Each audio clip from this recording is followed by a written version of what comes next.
थेट जाऊया संभाजीनगरमध्ये आयुक्त जी श्रीकांत बोलतायत।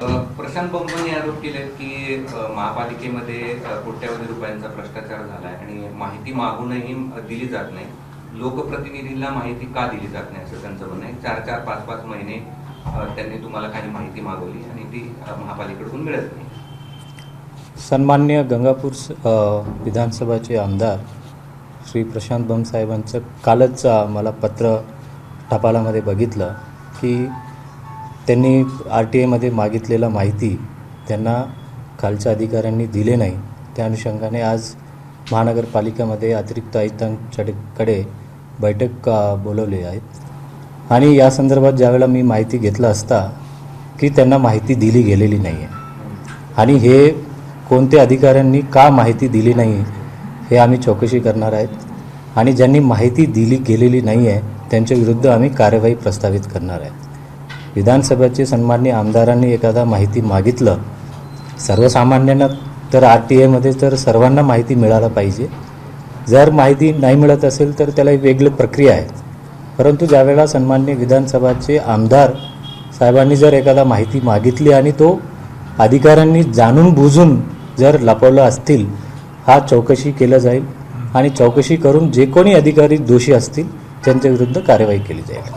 त्यांचं असं म्हणणं आहे की पहिला असा प्रश्न आहे की आपल्या घरामध्ये आपण काही खर्च केलेला आहे जो आपल्याला नियमानुसार करता येतो का, जसं की टॉवेल असेल, बेडशीट असेल, इतर घरगुती सामान असेल, अशा सगळ्या गोष्टीचा खर्च आपल्याला करता येतो का नियमानुसार सरकारी पैशात?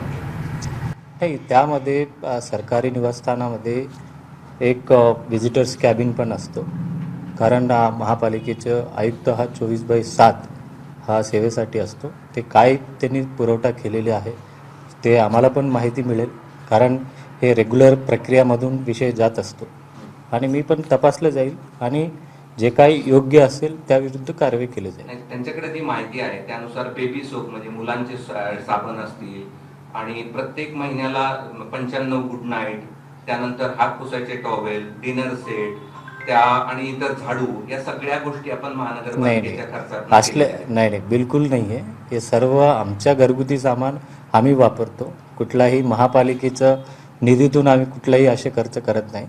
जे काही ते कोणी महापालिकेच्या निवासस्थानाच्या नावाने कोणी घेतलं असेल त्याविरुद्ध कार्यवाही केली जाईल आणि विशेष करून आम्हाला पगार मिळतो आणि त्या अनुषंगाने आमचं सामान आहे, आम्ही ज्यावेळेला सामान घेतो आमचं नाव लिहून घेतो की जसं माझ्या बायकोनी जे जे ताट घेतली, जसं ग्लास घेतलं असेल त्यावर आम्ही जे नाव लिहून घेतो की जे मतलब त्यांचं नाव लिहून ते ठेवलेलं असतात आणि बाकी जे साहित्य आहे तो निवासस्थानाची साहित्य आहे आणि साहित्य ज्यावेळेला आम्ही कुठल्याही पद्धतीने ज्यावेळेला एक ठिकाणीहून दुसऱ्या ठिकाणी जातो ते सर्व तिथेच असतात।